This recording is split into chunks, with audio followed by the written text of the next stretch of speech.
नमस्कार विद्यार्थी मित्रांनो, आर्विक अकॅडमीच्या यूट्यूब चॅनलमध्ये मी संभाजी ठणगे सर आपलं स्वागत करतो.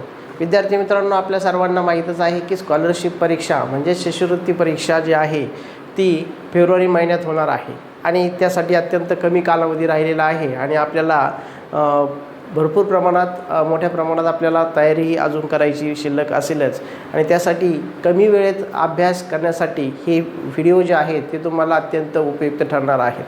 तर आजच्या सेशनमध्ये आपण पाहणार आहोत गणित या विषयातला एक महत्त्वाचा टॉपिक, तो म्हणजे त्रिमितीय आकृत्या आणि म्हणजे त्रिमितीय वस्तू आणि घडणी याचा आपण अभ्यास करणार आहोत. तर सर्वात महत्त्वाचा तुम्हाला प्रश्न पडला असेल, पहा काय, तर त्रिमितीय वस्तू व घडणी. आता हा थोडासा वेगळा टॉपिक आपण या ठिकाणी पाहत आहोत. लक्षात घ्या. आता त्रिमितीय वस्तू कशाला म्हणायचं हे ह्या अगोदर सुरुवातीला मी तुम्हाला सांगणार आहे. त्रिमितीय वस्तू म्हणजे काय, ज्या वस्तूची आपण लांबी, रुंदी आणि उंची अशी मापं जे आहे ते मोजू शकतो तिला आपण त्रिमितीय वस्तू म्हणायचं. उदाहरणार्थ या ठिकाणी एक मी आकृती काढतो, पहा. आकृती एकदम सिंपल आहे.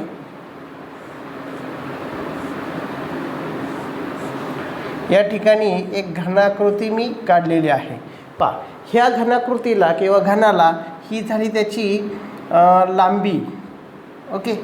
त्याला आपण म्हणूया ही झाली थोडक्यात लांबी, ही झाली रुंदी आणि ही जी उभी दिसते ती झाली उंची.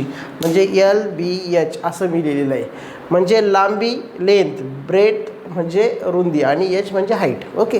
तर जी आकृती आपल्याला ज्या आकृतीचे मापं मोजता येतात आपल्याला, लांबी, रुंदी आणि उंची, तर तिला आपण म्हणायचं त्रिमितीय वस्तू. त्याला इंग्लिशमध्ये आपण 3 डायमेन्शनल ऑब्जेक्ट म्हणतो, बरोबर. तर विद्यार्थी मित्रांनो, हा व्हिडिओ अत्यंत इंटरेस्टिंग होणार आहे. अत्यंत महत्त्वाचे तुम्हाला काही ट्रिक्स मी देणार आहेत, त्याच्यावर आधारित प्रश्न कसे सॉल्व करायचे. कारण तुम्ही जर साध्या पद्धतीने सॉल्व करायला गेलं तर तुम्हाला नक्कीच जास्त वेळ लागणार आहे, पण त्याच्याऐवजी जर ट्रिक्सचा वापर केला तर नक्कीच तुम्हाला ह्याचा कमी वेळेचा फायदा नक्कीच तुम्हाला होईल आणि बाकीच्या प्रश्नांना वेळ देता येईल. ठीक आहे. आता या ठिकाणी आपल्याला प्रश्न पाहिजेत की कशा टाईपचे प्रश्न ह्या त्रिमितीय आकृत्यांवर विचारतात. पहिला प्रश्न आपण पाहणार आहोत, पहा. नीट काळजीपूर्वक प्रश्नाकडे लक्ष द्यायचं आहे.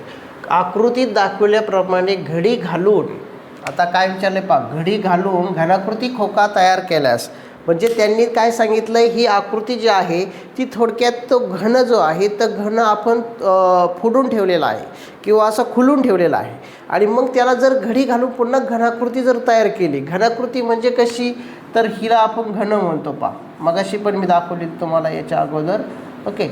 हा जो आहे तो घन आहे, पहा, राईट.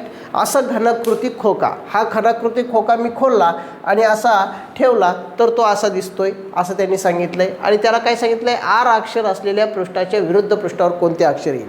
अशा प्रकारचा क्वेश्चन जो आहे तो त्यांनी विचारला होता 2019ला, पहा. 2019 या वर्षी त्यांनी विचारला होता अशा प्रकारचा प्रश्न. बऱ्याच जणांना कन्फ्युजन होईल की आता अशा प्रकारचे प्रश्न कशा प्रकारे आपण सोडू शकतो, कारण बऱ्याच युक्त्या वापरल्या किंवा काही पद्धती वापरायला गेलो तर आपल्याला कन्फ्युजन होऊ शकतं किंवा ॲन्सर येत नाही. तर त्यासाठी एक ट्रिक लक्षात ठेवायची. सगळ्यात महत्त्वाचं की घनाकृती ठोकळा तुम्ही त्याला एकदा खुलून पहा. घरी एखादा चॉकचा बॉक्स असेल किंवा एखादा बॉक्स असेल तर त्याला खुलून पहा, म्हणजे तुम्हाला लगेच लक्षात येईल. ठीक आहे. तर या ठिकाणी कसा ठोकळा कसा होऊ शकतो, हा खोका कसा तयार होईल आपला, तर पहिली गोष्ट की हा जो आहे भाग त्याला आपल्याला असा, हे जो असा आहे इकडे त्याला काय करायचं आहे, असा फोल्ड करायचा आहे. म्हणजे थोडक्यात आपण ह्याला असा फोल्ड करू, बरोबर. याला असा फोल्ड करू, त्याच्यानंतर ह्याला असा करू, राईट. आणि हा जो वरचा आहे ह्याला असा केला आणि हा त्याच्यावर जातो. लक्षात घ्या काय होतं ते. म्हणजे ह्याला असा इकडे फोल्ड केला, याला इकडे फोल्ड केला, म्हणजे 2 बाजू झाल्या तुमच्या, बरोबर. त्याच्यानंतर ही जी L आहे, L असा झाला म्हणजे Lची बाजू ही आता वरून एक, हिकून एक, हिकून एक असे पृष्ठ असणार त्याला. घनाला 6 पृष्ठ असतात हे लक्षात ठेवा. मग त्याच्यापैकी 1 2 3 4 5 6 पृष्ठे दिलेत. मग त्यांनी काय सांगितलं, ह्याला पहिल्यांदा काय करायचं, असा वर करायचा आहे बरोबर. ह्याला इकडून फोल्ड करायचा, ह्याला फोल्ड केल्यानंतर हा उभा होईल, हा एक उभा होईल, त्याच्यानंतर हा जो आहे हा ह्या साईडला जाईल बरोबर. आणि हा यल जो आहे ते ह्या साईडला राहील आणि हा आय जो आहे त्याच्या वर राहील. म्हणजे आय सगळ्यात वर, हे पहा दिसतंय का, कळतंय का, पहा जो आय दिसतोय तुमचा तो सगळ्यात वर, त्याच्यानंतर यल ह्या बाजूने बरोबर, हे हा हात पावाचा यल. ओके हां, इकडून यल दिसेल आणि ह्या यलच्या ऑपोजिट इकडून कोण दिसतोय, इकडून दिसतोय तुमचा आर, हा आर असतो. आणि हा यू जो आहे तो ह्या साईडला आहे, हा आर ह्या साईडला गेला आहे, यल इकडे आहे आणि आय सगळ्यात वर आहे. ठीक आहे, म्हणजे कोणतं अक्षर विरुद्ध बाजूला येतंय पहा, आरच्या विरुद्ध येतोय यल. हे पहा, हे आणि हे ऑपोजिट आहे, म्हणजे आपलं उत्तर आहे यल. समजून घ्या, यल हे येतं आहे. तुम्हाला फक्त इथं इमॅजिन करायचं आहे. तुम्ही एकदा खोका एकदा खुलून पाहिलं की लगेच चटकन तुमचे उत्तर येणार आहे. तुम्हाला एकदा कल्पना आली पाहिजे, आयडिया आली पाहिजे फक्त कसं सॉल्व करायचं आहे. अजूनही काही महत्त्वाची इंटरेस्टिंग उदाहरणं आपण पाहणार आहोत जे कन्फ्युजन करणारे असतात. पुढील प्रश्न पाहूया. पुढील प्रश्न काय दिला आहे, खालील आकृतीत दुमडून घन बनवल्यास लाल रंगाच्या लगतचे पृष्ठ खालीलपैकी कोणत्या रंगाचे येऊ शकणार नाही. आता विद्यार्थी मित्रांनो, एक गोष्ट इथे लक्षात घ्या, ही आकृती जी आहे ती घन तयार होणार आहे, म्हणजे याला 6च पृष्ठ असणार आहे. पहा 2 4 आणि 6 भाग आहेत त्याचे. थोडक्यात घन होणार आहे, पण तिला आपल्याला काय करायचं आहे, दुमडून घन होणार आहे.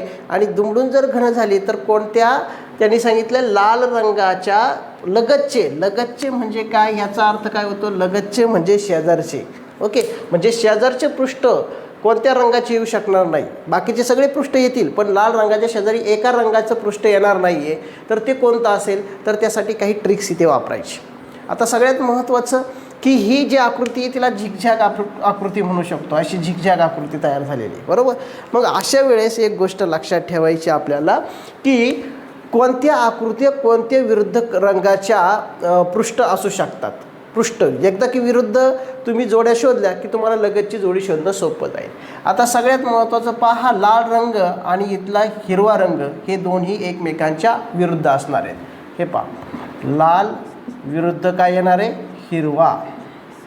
हे पहा, इथला आणि इथला विरुद्ध जोडी असते. अशी जर आकृती आली तर त्याच्यानंतर पुढचा हा जांभळा आणि हा पिवळा हे दोघं एकमेकांच्या विरुद्ध असणार आहे. जांभळा विरुद्ध पिवळा. ठीक आहे. हां, आता राहिलेली जोडी जी ती एकमेकांच्या विरुद्ध आहे, म्हणजे निळा विरुद्ध नारंगी. निळा विरुद्ध नारंगी. ह्या एकदा जोड्या तुम्हाला माहीत झाल्या की तुम्ही लगेच सांगू शकता की कोणता पृष्ठ कोणाच्या शेजारी येणार नाही. तर लाल रंगाच्या शेजारी हिरवा कधीच येणार नाही. पहा, कारण ते एकमेकांच्या विरुद्ध आहे. जर एकमेकांच्या विरुद्ध असतील तर ते शेजारी शेजारी कधी येऊ शकत नाही. त्यानंतर जांभळ्या शेजारी पिवळा येणार नाही, कारण ते एकमेकांच्या विरुद्ध आहेत. ओके, आणि तिसरा आहे निळा शेजारी नारंगी येणार नाही, कारण ते एकमेकांच्या विरुद्ध आहे. मग कोण कोणाच्या शेजारी येऊ शकतं, हिरवा जांभळ्याच्या शेजारी येऊ शकतो बरोबर, लाल जांभळ्याच्या शेजारी येऊ शकतो, लाल पिवळ्याच्या शेजारी येऊ शकतो, कारण ते एकमेकांच्या विरुद्ध नाही. जे विरुद्ध नाहीत ते एकमेकांच्या शेजारी येऊ शकतात, मात्र जे विरुद्ध आहेत ते एकमेकांच्या शेजारी येणार नाहीत. आणि म्हणून ह्या प्रश्नाचं उत्तर आपल्याला म्हणावं लागेल काय, हिरवा. हिरवा जो रंग आहे तो हिरवा रंग शेजारी येऊ शकत नाही, कारण ही जोडी आणि ही जोडी विरुद्ध असते, ही आणि ही असते आणि ही आणि ही असते. मग तुमचे कलर कोणतेही देऊ इथं तरी तुम्हाला ह्या प्रश्नाचं उत्तर कसं सॉल्व करायचं हे लगेच लक्षात. ह्या जोड्या लक्षात ठेवायची, ही प्लस ही आणि ही, त्यानंतर ह्या आणि ही, हे विरुद्ध असतात. प्रश्न पाहूया. शेजारील आकृती दुमडून घन बनवल्यास 5 हा अंक असलेल्या पृष्ठाच्या लगतच्या पृष्ठावर अंक येणार नाही. हा प्रश्न विचारला होता 2018ला आणि यापूर्वीचा जो प्रश्न आपण घेतला आहे तो विचारला होता 2020ला. तर पहा, एकदम सोपं आहे, 2 मार्क आपल्याला लगेच फिक्स होणार आहे. काय करायचं आहे, इमॅजिन करा. ह्याच्यापासून काय करायचं, तुम्हाला दुमडून घन कसा तयार होऊ शकतो. आता याच्यावरही तुम्हाला आयडिया द्या असेल की कोणाच्या विरुद्ध कोण आहे. लक्षात ठेवा, हा जो असतो ह्याच्या विरुद्ध हा असतो आणि हा जो आहे त्याच्या विरुद्ध हा असतो बरोबर, आणि हा जो असतो त्याच्या विरुद्ध ही पेअर असते. म्हणजे इथं तुम्हाला लक्षात येईल की 4च्या विरुद्ध या 4च्या विरुद्ध कोण आहे 2 असणार आहे पृष्ठावर. त्याच्यानंतर तुमचा पुढे हे 1च्या विरुद्ध 5 असणार आहे आणि 3च्या विरुद्ध हा वरून येतो आणि हा खालून जातो म्हणजे 3 गुणिले म्हणजे 3च्या विरुद्ध 6 असणार आहे. बरोबर. आता थोडक्यात जर ह्याची आकृती काढली तर कशी दिसेल पहा. थोडक्यात जर आपण आकृती काढली तर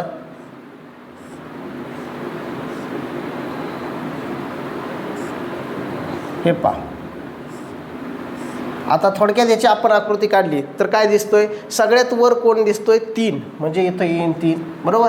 त्याच्यानंतर 4 ह्या साईडला असणार आहे, 2 ह्या साईडला असणार आहे. बरोबर. त्याच्यानंतर तुमचा 5 ह्या बाजूने असणार आहे आणि 1 ह्या बाजूने असणार आहे. आता लगेच लक्षात येईल तुम्हाला पहा, आहे की नाही. ही मी तुम्हाला सांगितलं हे दोघं विरुद्ध असतात, हे दोघं विरुद्ध असतात आणि हे आणि हा विरुद्ध असतो. मग एकदा विरुद्ध जोड्या तुम्हाला समजल्या की तुम्हाला त्याच्या शेजारी कोण येणार नाही हे लगेच समजणार आहे.